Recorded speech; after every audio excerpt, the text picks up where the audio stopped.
গীতা জয়ন্তীর দুদিন আগে থাকতে, হ্যাঁ বুঝেছেন, 6টা করে অধ্যায় পড়বেন। অনুবাদগুলো যদি বলেন শ্লোক পড়বো শ্লোক, নাহলে অনুবাদ, হ্যাঁ 6টা অধ্যায়, 6টা অধ্যায়, 6টা অধ্যায়, হ্যাঁ শেষ দিনে 18 অধ্যায় শেষ হয়ে যাবে। 6টা অধ্যায় পড়তে বেশিক্ষণ সময় লাগবে, শুধু অনুবাদ বা শ্লোক পড়বেন। সৎ পাত্রে দানের কথা গীতাতে খুব বলেছেন। আর যারা গীতা দান করেন, বুঝেছেন, ভগবান আবার তাদের একটা গ্যারেন্টি কার্ড দিচ্ছে। কি গ্যারেন্টি কার্ড? হরে কৃষ্ণ। আজকে আমি মোক্ষদা একাদশী সম্বন্ধে আলোচনা করব। এই একাদশীর কি মাহাত্ম্য, এই একাদশী শ্রবণ করলে কি লাভ, এই একাদশী পালন করলে কি লাভ, এবং এই একাদশীর ফল অন্যজনকে অর্পণ করা যায়। এই একটা বিরাট সুন্দর সুযোগ এই একাদশী মাহাত্ম্য। আর সব থেকে বড় মাহাত্ম্য, এই একাদশী তে ভগবান শ্রীকৃষ্ণ স্বয়ং অর্জুনকে গীতার জ্ঞান প্রদান করেছিলেন। এই একাদশীর এত মাহাত্ম্য। আর এই একাদশী যদি সত্যি করে কেউ পালন করে, তাহলে সে সমস্ত পাপ থেকে মুক্ত হয়, শুধু নয় তার আত্মীয় স্বজনদেরকে উদ্ধার করতে পারে। মানে এরকম খুব সুন্দর একটা সুযোগ এই একাদশীতে আছে। সেই জন্যে এই একাদশী বহু মানুষ পালন করেন। যারা কোনোদিনও করেন না তারাও বললে মোক্ষ একাদশী করো বাবা, মুক্তি পাবো। আমি শুনে খুব খুশি যে ঠিক আছে, একাদশী করছেন, তার তো ফল পাবেন। কারণ এই জগতে যে যে কোনো কর্ম করুক না কেন, তার ফল আছে। ভালো কর্ম করলে ভালো ফল, খারাপ কর্ম করলে খারাপ ফল। সেই জন্যে শ্রীশ্রীমৎ জয়পতাকা স্বামী গুরু মহারাজ গীতা জয়ন্তী, মানে এই একাদশীটাকে গীতা জয়ন্তী মাসও বলা হয়, গীতা জয়ন্তী বলা হয়। কারণ ভগবদ গীতার জন্ম হয়েছিল এই একাদশীতে। আর এই একাদশীতে গুরু মহারাজ ক্লাস দিতে গিয়ে বলছিলেন যে ব্রহ্মচারীর একটা ধর্ম আছে, বানপ্রস্থ যারা নেয় তাদের একটা ধর্ম আছে, সন্ন্যাসীর একটা ধর্ম আছে, গৃহস্থের একটা ধর্ম আছে। তাই গৃহস্থ ধর্মটা যদিও মনে হয় খুব সহজ, কিন্তু গৃহস্থ ধর্মটা সব থেকে কঠিন, এবং খুব সহজে গৃহস্থ ধর্মে পাপ হয়ে যায়। সেখানে গুরু মহারাজ বলতে গিয়ে বলছিলেন, যদি সঠিকভাবে কেউ গৃহস্থ ধর্ম পালন না করে, তাহলে তাকে একটা নরকে যেতে হয়, যেটা কৃমিতে পূর্ণ। হ্যাঁ, তাই আর বলছি না বেশি, আমারও খারাপ লাগবে শুনলে। কিন্তু উদ্ধারের উপায় কি? মানে প্রশ্ন আসবে কিনা, উদ্ধারের উপায় কি? উদ্ধারের উপায় হচ্ছে যে যদি ভালো করে চিন্তা করবেন, 4টি আশ্রম আছে এই জগতে: ব্রহ্মচর্য, গার্হস্থ্য, বানপ্রস্থ, সন্ন্যাস। ব্রহ্মচারীরা কোনো রোজগার করে না, তারা বই পড়ে, গুরুকুলে থাকে, গুরু গিয়ে। বানপ্রস্থ যারা আছে, তারা একটা সময়ে 50 বছরের ঊর্ধ্বে গেলে তারা বনে চলে যায়, তারাও রোজগার করে না। আর যারা সন্ন্যাসী, তারা তো করেই না। তাহলে গৃহস্থরাই একমাত্র রোজগার করে, তাই না? ভালো করে চিন্তা করুন। তাই নন্দ মহারাজ তিনি বলছিলেন ভগবান শ্রীকৃষ্ণকে এবং বলরামকে যে কৃষ্ণ বলরাম তোমরা শান্তভাবে মায়ের কাছে থাকবে, আমি তো গৃহস্থ, আমার অনেক পাপ কাজ হয়ে যায় সংসার ধর্ম পালন করতে গেলে, তাই গৃহস্থের কর্তব্য দান কর্ম করা, তাই আমি প্রয়াগে যাব, সেখানে গিয়ে দান কার্য করব। এবারে আমি যখন বৃন্দাবনে গিয়েছিলাম এই কাহিনীটি আমি পাবন সরোবরের মাহাত্ম্য সেখানে উল্লেখ করছিলাম, মানে শুনছিলাম, তা খুব আনন্দ লাগছিল যে প্রয়াগরাজ তীর্থে দান করলে সমস্ত পাপ থেকে মুক্ত হওয়া যায় এবং গৃহস্থের ধর্ম প্রয়াগে দান করা। তাই আমি চিন্তা করছিলাম যে ভগবান শ্রীকৃষ্ণের একটা বিশেষ কৃপায় এইবারে প্রয়াগে মহাকুম্ভ শুরু হয়েছে। আর এই মহাকুম্ভে ইস্কন থেকে 1 লক্ষ গীতাদানের সংকল্পও নিয়েছে যে যারা তীর্থযাত্রী সাধু সন্ন্যাসী আসবে তাদেরকে গীতা দেবে। তা আমি চিন্তা করছিলাম গীতাদান কাদের কাছ থেকে গ্রহণ করব? গৃহস্থদের কাছ থেকে গ্রহণ করতে হয়। এই নন্দ মহারাজের শিক্ষা থেকে পেলাম। কৃষ্ণের স্বয়ং পিতা নন্দ মহারাজ এই কথা বলছিলেন। তারপরে তো কুম্ভে দানের অনেক মাহাত্ম্য শুনেছেন। আর সত্যি কথা বলতে কি, এই শরীরটা হচ্ছে একটা যন্ত্র, আর যন্ত্র মানে যন্ত্রণা দেওয়ার জন্যে এই যন্ত্রটা ভগবান তৈরি করেছে। যতক্ষণ ভালো থাকে ততক্ষণ বুঝতে পারি না, কিন্তু এই শরীরটা আপনাকে একদিন যন্ত্রণা দেবেই। আর কোথায় দেবে? ভগবান সেরকম একটা জড় জগৎ তৈরি করেছেন। আর এই জড় জগতের যন্ত্রণা থেকে উদ্ধার পাওয়ার জন্যেই ভগবান বিভিন্ন তিথি, বিভিন্ন মানে উদ্ধার কার্যের জন্য বিভিন্ন রকম ভাবে বন্দোবস্ত করেছেন। সোজা কথা, অক্ষয় একাদশী পালনও একটা সেই তিথি, বুঝেছেন? আর মহাকুম্ভের দানও একটা বিশেষ তিথি। হরে কৃষ্ণ। আজকে আমি মোক্ষদা একাদশী সম্বন্ধে আলোচনা করব, আপনারা মন দিয়ে শ্রবণ করুন। একাদশী পড়েছে কৃষ্ণ যে বারে জন্মগ্রহণ করেছিলেন বুধবার, সেই বুধবারে 11ই ডিসেম্বর, হ্যাঁ বুঝেছেন, 11ই ডিসেম্বর একাদশী। আর 25শে অগ্রহায়ণ একাদশী। আর পালন করবেন, হ্যাঁ, 11ই ডিসেম্বর একাদশী, 12ই ডিসেম্বর বৃহস্পতিবার, 26শে অগ্রহায়ণ পালন করবেন 6টা 30 থেকে 9টা 43-এর মধ্যে। মনে থাকবে, 6টা 30 থেকে 9টা 43-এর মধ্যে পালন করবেন। আমি জিজ্ঞাসা করব কারো কোনো কিছু যদি ছোট 2-1টা প্রশ্ন থাকে, তাহলে সেই প্রশ্ন নিয়ে আমি আপনাদের এই একাদশী পাঠ করব, শ্রবণ করবেন। খুব সুন্দর এই লীলা বা এই কাহিনী, হ্যাঁ। আর মুক্তি লাভের খুব সহজ উপায়। কোথা থেকে মুক্তি? জড় জগতের মুক্তি। ঠিক আছে? বলুন কি প্রশ্ন আমরা? মাতাজির প্রশ্ন হচ্ছে কি? আর একটু জোরে বলুন।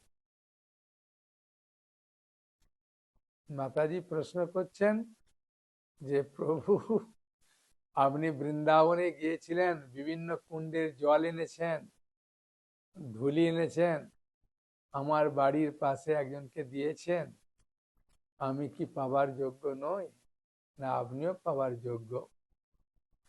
আসলে ওই মাতাজি 16টি কুম্ভের জন্য গীতা দান করেছিলেন।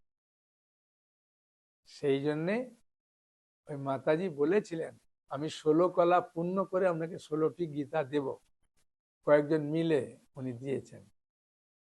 সেই জন্যে উনাকে বিভিন্ন তীর্থের জল ধুলি দিয়েছি। হ্যাঁ, যারা কুম্ভে দান করছেন তাদেরকে তো কিছু দিতে হবে। হ্যাঁ, বিভিন্ন তীর্থের জল মানে বিরাট মাহাত্ম্যপূর্ণ। বিশেষ করে রাধা কুণ্ডের আবির্ভাবে রাধা কুণ্ডের জল, প্রেম সরোবরের জল, হ্যাঁ, আর ধুলির তো প্রচুর মাহাত্ম্য। ভগবান কৃষ্ণ একবার উদ্ধবকে বলছিলেন যে, উদ্ধব তুমি বলো তো আমি কেন ওই গাভীদের পেছনে পেছনে যাই?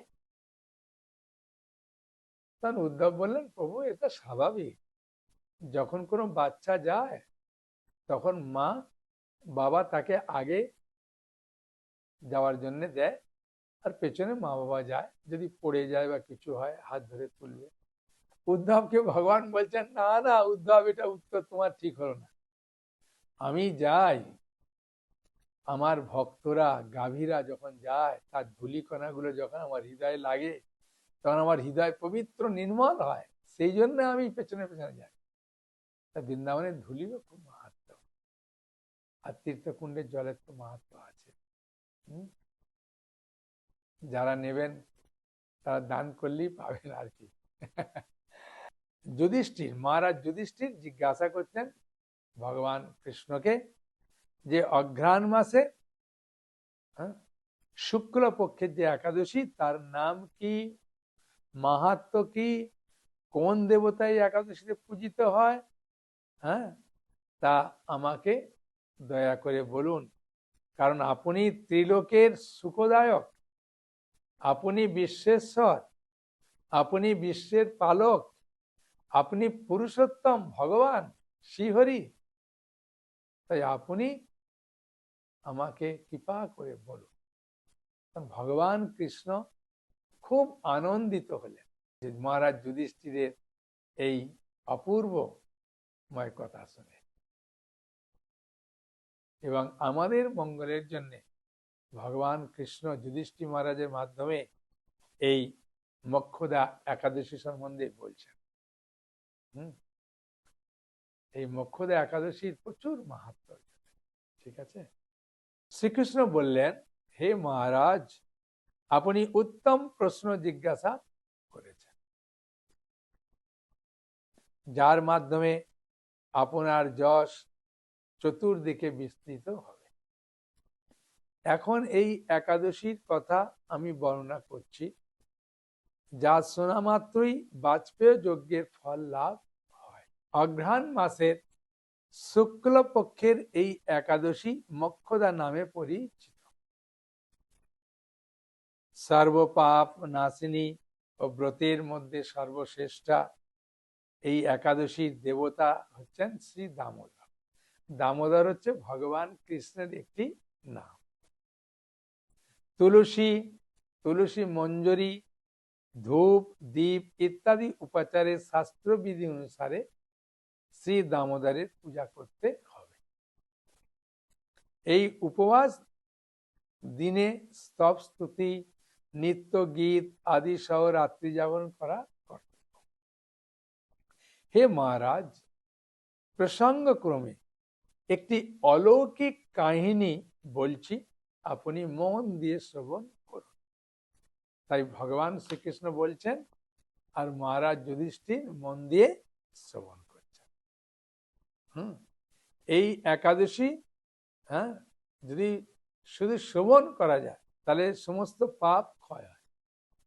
যে পিতৃপুরুষেরা নিজ নিজ পাপে অধোজনি প্রাপ্ত হয়েছে, এই ব্রত পালনের পূর্ণ ফল বিন্দুমাত্র তাদেরকে দান করলে তারাও মুক্তি লাভের যোগ্য হন। বিন্দুমাত্র দান।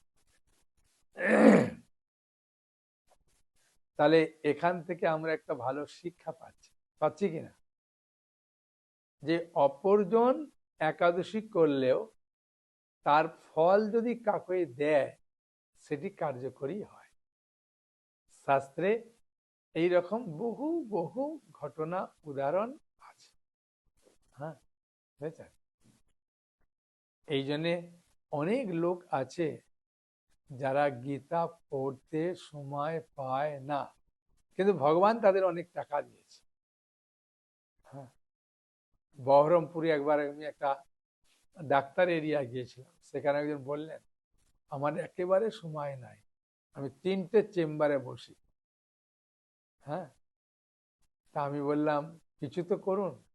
বললেন অন্যজন যদি পড়বে আমি তাদের দান করব। তখন উনি কিছু গীতা দান করেছিলেন, অন্যজনরা পড়ছে, তার কৃপা হ্যাঁ তিনি পাচ্ছেন, এটা স্বাভাবিক। এখানে যেমন বলছেন একাদশী করলে তাদের বিন্দু মাত্র যদি অন্যজনকে দেয় তার ফল পাবে, সেরকম যারা গীতা দান করছেন, হ্যাঁ, তাদের গীতা কেউ না কেউ পড়ছে, সেই ফল উনি পাবেন। এ শাস্ত্রের সম্মত, এটা মিথ্যা না। হ্যাঁ, সেই জন্য মহাকুম্ভে এই যে এত মানুষ গীতা দান করছেন, কি কারণে? হ্যাঁ, টাকা বেশি আছে বলে? না না, যারা জানে তারাই দান করে, যারা জানে না তারা শুনে দান করে। হ্যাঁ, আর কিছু মানুষ আছে জেনে শুনেও দান করে না, কিছু করার নেই। তাই না? যেমন কর্ম তেমন ফল পাবে। আর আমার কি বলা আছে, অনেকে দেখবেন বাড়িতে গীতা আছে তাও পড়ে না। হ্যাঁ, যদিও গীতা রাখলে লাভ, কে পড়লে আরো শতগুণ লাভ, তাই না? শতগুণ কেন, 1000 গুণ লাভ। কোনো এক সময় মনোরম চম্পং নগরে বৈখানস নামে এক রাজা ছিলেন। তিনি ছিলেন বৈষ্ণব, সদ্গুণে বিভূষিত। প্রজাদের তিনি পুত্রের মতো লালন পালন করতেন। তার রাজ্যে বহু বিদজ্ঞ ব্রাহ্মণ বাস করতেন। রাজ্যের সকলেই ছিল বেশ সমৃদ্ধিশালী। একবার রাজা স্বপ্ন দেখলেন যে তার পিতা নরকে কষ্ট পাচ্ছে। তো এই স্বপ্ন দেখে তিনি অত্যন্ত দুঃখিত হয়ে গেলেন। হ্যাঁ, দুঃখ পেলেন। দুঃখ পেয়ে ব্রাহ্মণদেরকে ডেকে বললেন যে ব্রাহ্মণগণ, আমি গত রাত্রে একটা স্বপ্ন দেখলাম যে আমার বাবা নরকে খুব কষ্ট পাচ্ছে। আমি তো পুত্র, পিতার এই কষ্ট থেকে উদ্ধারের কার্য তো আমাকে করতে হবে। হুম, সেই জন্য বলে না, পুত্র, পুত্র মানে পিতামাতা গিয়ে আগে পুত নামক নরকে উদ্ধার হয়, মানে গিয়ে হাজির হয়। সেখান থেকে যে পুত্র উদ্ধার করতে পারে ওই হচ্ছে পুত্র। ভাগবতমে আছে। হ্যাঁ, বুঝেছেন? নারে শাস্ত্রে আছে ওই পুত্র মূত্রের সমান। আমি বলছি না, ভাগবতে যেটা আছে বলছি। তা নালে অনেকে মনে করেন দুঃখ পাবেন, ওই জন্য আমি বলে দিলাম যে শাস্ত্রের কথা আমি বলছি। হ্যাঁ, তখন ব্রাহ্মণগণ বলতে লাগলেন, হ্যাঁ, যে এর সুন্দর একটা সহজ উপায় আছে। কি উপায় আছে? বললেন যে খুব নিকটে মহর্ষি পর্বতমুনির আশ্রম রয়েছে, তিনি ত্রিকালজ্ঞ, তার কাছে আপনার মুক্তির উপায় জানতে পারবেন। তখন এই বৈখানস রাজা তিনি ব্রাহ্মণদেরকে নিয়ে সেই পর্বতমুনির কাছে উপস্থিত হলেন। আর পর্বতমুনি কি বলছেন শুনুন। ঋষিবরকে তো প্রণাম করেছে। রাজা বললেন, হে প্রভু, আপনার কৃপায় আমারই সবই কুশল।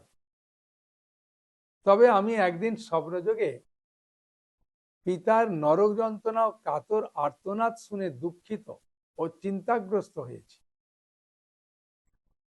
হে ঋষিবর, কোন পুণ্যের ফলে তিনি সেই দুর্দশা থেকে মুক্তি পাবেন, তার উপায় জানতেই আপনার শরণাগত হয়েছে। রাজার এই কথা শুনে পর্বত মুনি কিছুক্ষণ ধ্যানস্থ হয়ে বললেন, কারণ মুনির কাছে কেন গেছে? সাধু মানুষের কাছে কেন যায়? সাধু মানুষের কাছে যায় সৎ বুদ্ধি নেওয়ার জন্য। সাধু মানুষ এমন নয় যে কোনো স্বার্থে আপনাকে বলছে, তাই না? সেই জন্য সাধু মানুষের কাছে গেছে, তিনি সৎ বুদ্ধি দিচ্ছেন। হ্যাঁ, ওই জন্যে সাধু সঙ্গ সর্বশাস্ত্রে কয়, লবমাত্র সাধু সঙ্গে সর্বসিদ্ধি। সাধু যেটা বলে সেটা শ্রবণ করলে মঙ্গল। তাই পরমুনি মুনি যেটা বলছেন, বৈখানস রাজা সেটা মন দিয়ে পালন করছেন। হে মহারাজ, পূর্বজন্মে তোমার পিতা অত্যন্ত কামাচারী হয়, তার এইরকম অধোগতি হয়েছে। তিনি ধ্যান করে ধ্যানস্থ হয়ে ধ্যানের মাধ্যমে দেখে বললেন। এখন এই পাপ থেকে মুক্তির উপায় বর্ণনা করছে। অঘ্রাণ মাসের শুক্ল পক্ষে যে মোক্ষদা একাদশী পালন করে সেই পুণ্য ফল পিতাকে প্রদান করো। সেই পুণ্য প্রভাবে তোমার পিতা মুক্তি লাভ হবে। মুনির কথা শোনার পর রাজা নিজ গৃহে ফিরে গেলেন। সেই পবিত্র তিথির আবির্ভাবে তিনি স্ত্রী পুত্রাদি যথাবিধি মোক্ষদা একাদশী ব্রত পালন করলেন। ব্রতের পুণ্য ফল পিতার উদ্দেশ্যে প্রদান করলেন। ওই পুণ্য ফলে দানের সঙ্গে সঙ্গে আকাশ থেকে পুষ্প বৃষ্টি হতে লাগলো। হে পুত্র, তোমার মঙ্গল হোক। এই বলতে বলতে বৈখানস রাজার পিতা নরক থেকে মুক্ত হয়ে স্বর্গে গমন করলেন। আর এগুলো সত্য ঘটনা। ভগবানের ইচ্ছায় পিতা মাতা অনেক সময় বিভিন্ন ভাবে থাকে। হ্যাঁ, তা কর্মের ফল অনুযায়ী বলা যায় না, কিন্তু বিভিন্ন বাবা মার উদ্দেশ্যে গয়ায় পিণ্ডদান, বৈষ্ণব সেবা, হ্যাঁ, কীর্তন দেওয়া, বিভিন্ন কারণের ফলে এই পাপ থেকে মুক্ত হওয়া যায়। হ্যাঁ, যেমন একজন মাস্টারমশাই বলছিল যে প্রভু, আমি এগুলো বিশ্বাস করতাম না। তো একজন আমাকে বললেন যে গীতা জয়ন্তীর দিনে আপনি তো অনেক টাকা রোজগার করেছেন জীবনে, বা আমার উদ্দেশ্যে কিছু করুন। বলে কি করব? যে 11টা গীতা আপনি দান করুন, আপনার যাকে যাকে ভালো লাগে পরিচয়, আর তাদের পড়তে বলবেন। তো উনি কয়েকজন ব্রাহ্মণকে দান করেছিলেন, ওর বাড়ির সামনে কিছু ব্রাহ্মণকে, আর কিছু মাস্টারমশাই আত্মীয়কে দিয়েছিলেন 11টা গীতা। হঠাৎ তার বাড়িতে একটা সামনে নিম গাছ ছিল, সেই নিম গাছটা হঠাৎ ভাবে শুকিয়ে যায়। তখন উনি বলছেন কি ব্যাপার? আমি বলছি হতে পারে, হ্যাঁ, আপনার বাবা কোনো কারণে গাছ হয়ে আপনার বাড়িতে জন্মগ্রহণ করেছিলেন, তাই দান করার ফলে ওই জীবন থেকে মুক্তি পেলেন। বলছে হ্যাঁ হতে পারে, এটা সত্যি। আমি বললাম এগুলো স্বাভাবিক, বাবা মা মৃত্যুর পর যে কোথায় গিয়ে আটকা পড়ে আছে কে জানবে না। এই দান কার্য বা আমার নামে শ্রাদ্ধ, কীর্তন, বৈষ্ণব সেবা, গীতা পাঠ, এসবের মাধ্যমে মুক্তি পেতে পারে। আর এটার জন্যই পুত্রের কাজই পিতা মাতা আত্মীয় স্বজনদের মঙ্গল করা। যাই একাদশী পালন করেছেন, মোক্ষদা একাদশী ব্রত পালন করলেন, ব্রতের পুণ্য ফল পিতার উদ্দেশ্যে প্রদান করলেন, ওই পুণ্য ফল দানের সঙ্গে সঙ্গে আকাশ থেকে পুষ্প বৃষ্টি হতে লাগলো। হে পুত্র, তোমার মঙ্গল হোক। বা আমার আশীর্বাদ একটা বিরাট আশীর্বাদ। এবং বলতে বলতে বৈখানস রাজা পিতা নরক থেকে মুক্ত হয়ে স্বর্গে গমন করলেন।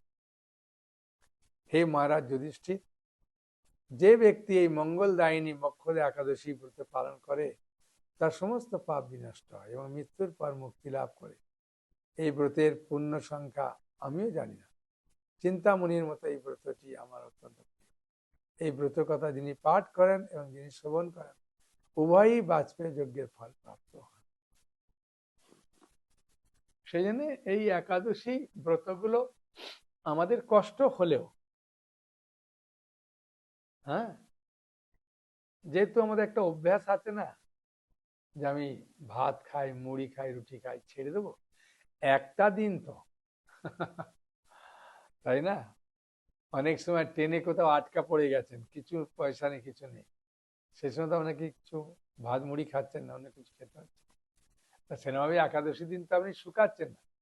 একাদশী দিন আপনি পেট ভরে, হ্যাঁ, সাবু কলা, হ্যাঁ, মেখে খান, তারপরে পেঁপে কাঁচা কলা দিয়ে সবজি করে খান, বাদাম ভাজা করে খান, বাদাম সিদ্ধ করুন, আগের দিন ভিজিয়ে দিলে, আর এই বাদাম খেলে গ্যাস হয় না, কিছু না, খান।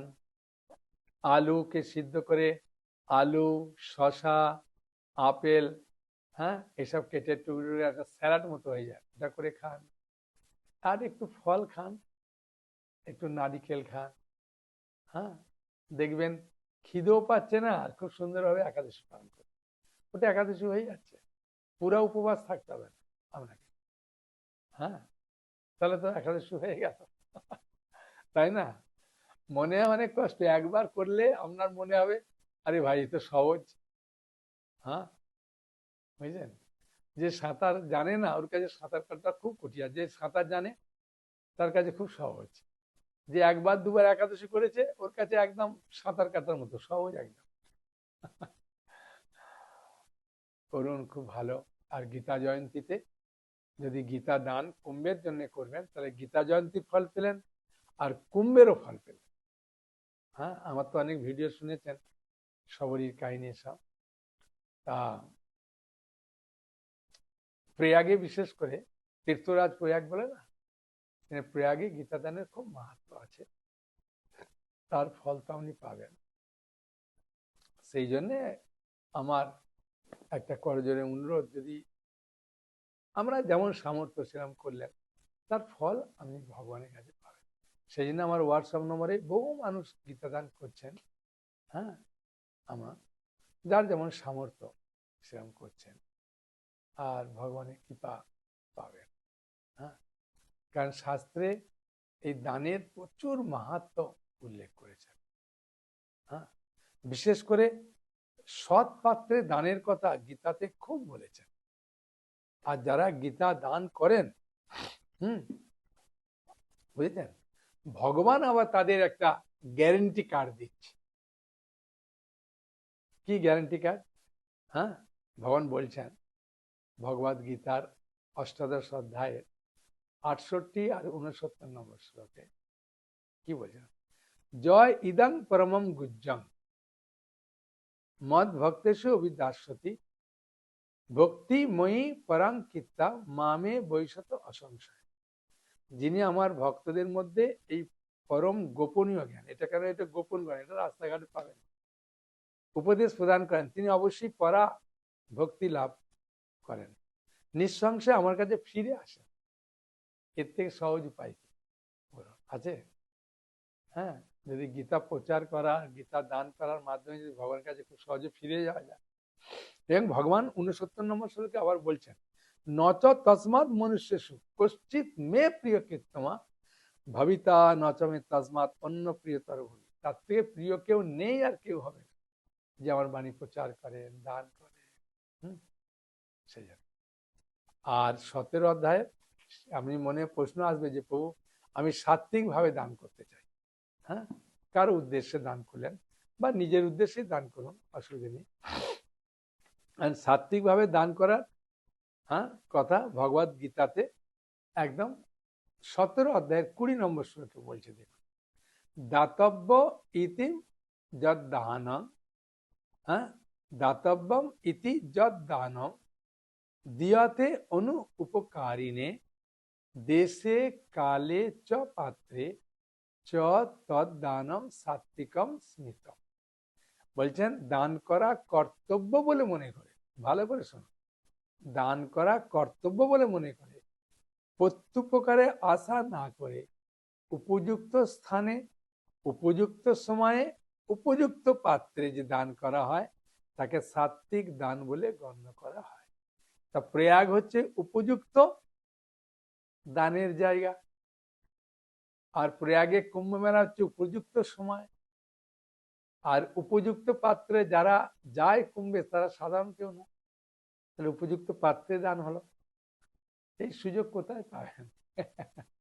উপযুক্ত পাত্রে উপযুক্ত দান উপযুক্ত সময় পাওয়া খুব কঠিন। এই কুম্ভ হচ্ছে সেই উপযুক্ত দান, উপযুক্ত সময়, উপযুক্ত পাত্র। সেই জন্যে আপনি নিজে দান করুন আর অপরজনকে দান করতে সাহায্য করুন। হ্যাঁ, তাদেরকে উৎসাহ দেন যে আপনি কুম্ভ মেলা দান করতে পারবেন, আপনি আপনার মনোবাসনা পূর্ণ করার জন্য গীতা দান করুন। আর যারা দান দেবেন আমাকে, তারা অবশ্যই নাম গোত্র দেবেন। বুঝেছেন? একজন ব্যক্তি আমাকে হাসতে হাসতে বলছেন, প্রভু আমি একটা অন্য ভক্তের কাছে ক্লাস করি, সঙ্গে যুক্ত, তবু আপনাকে আমি দান করি, কারণ কি দান করার পরে আপনি কিছু আমাদেরকে উপহার স্বরূপ পাঠান। হ্যাঁ, আমি বললাম স্বাভাবিক, একটু তো দিতে ইচ্ছা করে, আপনারা এত কষ্ট করে টাকা দিচ্ছেন, সেই না আমরাও কিছু একটু দিই। বলছেন ওই জন্য আমার খুব ভালো লাগে। হ্যাঁ, আমি বললাম স্বাভাবিক। তাই আজকে শুভ মক্ষর একাদশীতে আপনাদের চরণ কমলে হ্যাঁ আমার বিনীত নিবেদন যে একাদশী পালন করুন, একাদশী পালন করতে অনেককে উৎসাহ প্রদান করুন, আর আপনার প্রয়োজন সাধ্যমতো গীতা দান করুন, অন্যজনকে গীতা দান করতে উৎসাহ প্রদান করুন। আর এই ক্যাসেটটা মানে এই যে ক্লাসটা, এই ক্লাসটা অন্যজনকে দেন, তারা যাতে শুনে হ্যাঁ গীতা জয়ন্তী উৎসব, গীতার জন্মদিন হ্যাঁ কেন করে পালন করুন। আর একটি কথা খুব মন দিয়ে শুনবেন, এটা শেষে বলছি, প্রথমে বললে ভালো হতো। হ্যাঁ, গীতা জয়ন্তীর দুদিন আগে থাকতে হ্যাঁ বুঝেছেন, 6টা করে অধ্যায় পড়বেন। অনুবাদগুলো যদি বলেন শ্লোক পড়বো শ্লোক, তাহলে অনুবাদ হ্যাঁ 6টা অধ্যায়, 6টা অধ্যায়, 6টা অধ্যায়, হ্যাঁ শেষ দিনে 18 অধ্যায় শেষ হয়ে যাবে। 6টা অধ্যায় পড়তে বেশিক্ষণ সময় লাগবে, শুধু অনুবাদ বা শ্লোক পড়বেন। ঠিক আছে, খুব আনন্দ পাবেন। হ্যাঁ, ভালো করে থাকুন, ভালোভাবে করুন। আমি ভগবান শ্রীকৃষ্ণ, রাধা মাধব, ঈশ্বরের কাছে প্রার্থনা করছি যাতে আপনারা সুন্দরভাবে ভক্তিপথে আরো অগ্রসর হতে পারেন। হরে কৃষ্ণ কৃষ্ণ কৃষ্ণ হরে হরে, হরে রাম রাম রাম হরে হরে। হরি বল। সকলে ভালো থাকুন। হরে কৃষ্ণ।